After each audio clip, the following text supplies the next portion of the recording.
¿Qué tal? Bienvenidos a este nuevo análisis. Hoy vamos a meternos de lleno en una encrucijada verdaderamente fascinante, el punto exacto donde la genética moderna choca de frente con los textos teológicos antiguos.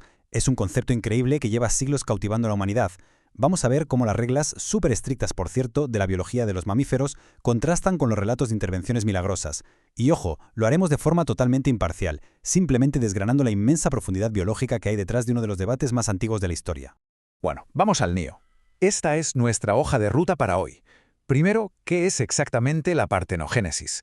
Luego veremos el enigma del cromosoma Y, el debate de variabilidad frente a clonación, la viabilidad biológica, el origen de ese ADN faltante y, para rematar, el linaje de David. Empezamos por la primera sección. ¿Qué es la partenogénesis? Etimología y contexto.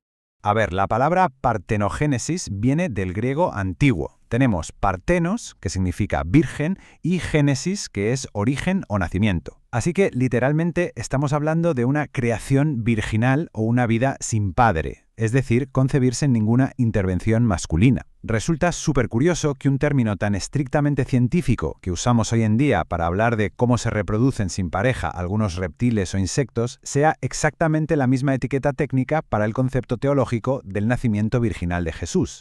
Y claro, para entender la base de este debate milenario, tenemos que irnos a los textos antiguos. El libro de Isaías, en el capítulo 7, menciona literalmente que una virgen concebirá y dará a luz un hijo. Una idea que luego vemos replicada en el relato del Evangelio de Lucas. Básicamente, esta es la base textual que nos plantea un desafío enorme cuando intentamos pasarla por el filtro microscópico de la biología moderna. Pasamos a la sección 2, el enigma del cromosoma Y y la genética del sexo. Aquí viene el primer gran choque. Hablemos de genética. En la naturaleza, las hembras de los mamíferos tienen cromosomas XX. Y como un óvulo solo puede aportar cromosomas X, cualquier embarazo por partenogénesis natural daría sí o sí una hembra XX. Es pura matemática biológica. Sin embargo, el relato teológico nos habla de un varón, lo que significa que de algún lado tuvo que salir un cromosoma Y. Como la madre biológicamente no poseía este cromosoma, la teología explica este fenómeno como una intervención divina directa para completar ese código genético. Es un salto drástico, un verdadero rompecabezas frente a la regla de la naturaleza.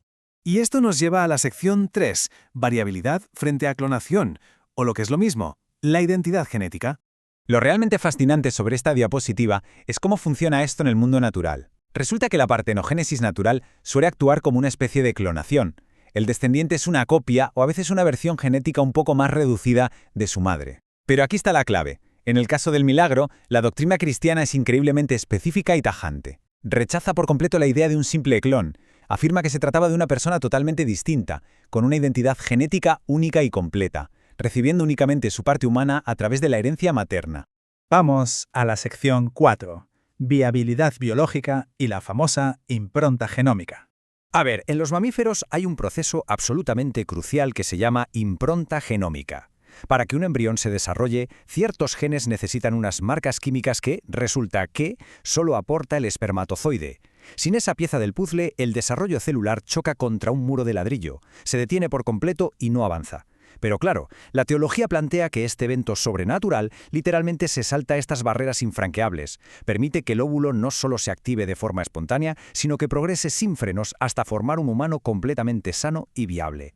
Así que, teniendo en cuenta esta barrera biológica tan absoluta para desarrollarse y para determinar el sexo masculino, surge una pregunta que cae por su propio peso.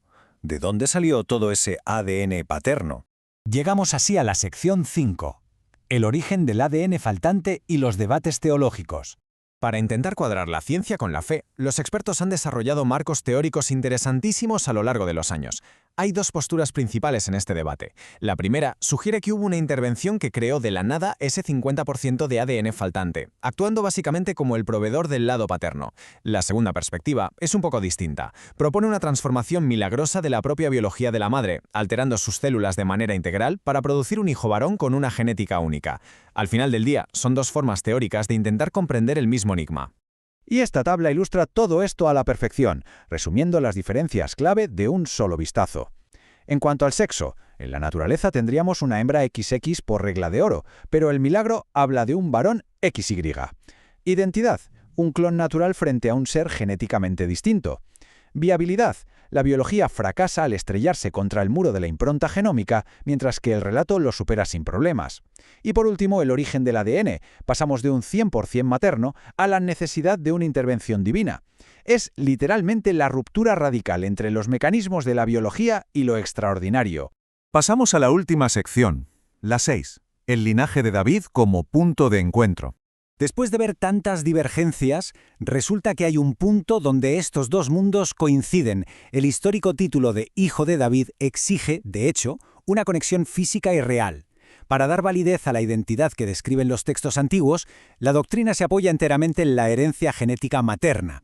Es la gran revelación de este cruce de conceptos. Ese ADN materno se convierte en el ancla terrenal, el puente físico exacto para cumplir con una antigua profecía. Y con esto nos queda flotando una reflexión verdaderamente increíble. Cuando ponemos frente a frente relatos de hace miles de años con lo muchísimo que sabemos hoy sobre el genoma humano, se crea una tensión fascinante entre lo inmutable del código genético y lo puramente extraordinario.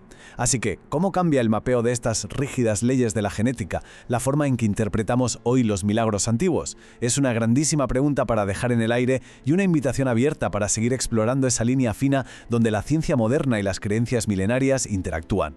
Hasta el próximo análisis.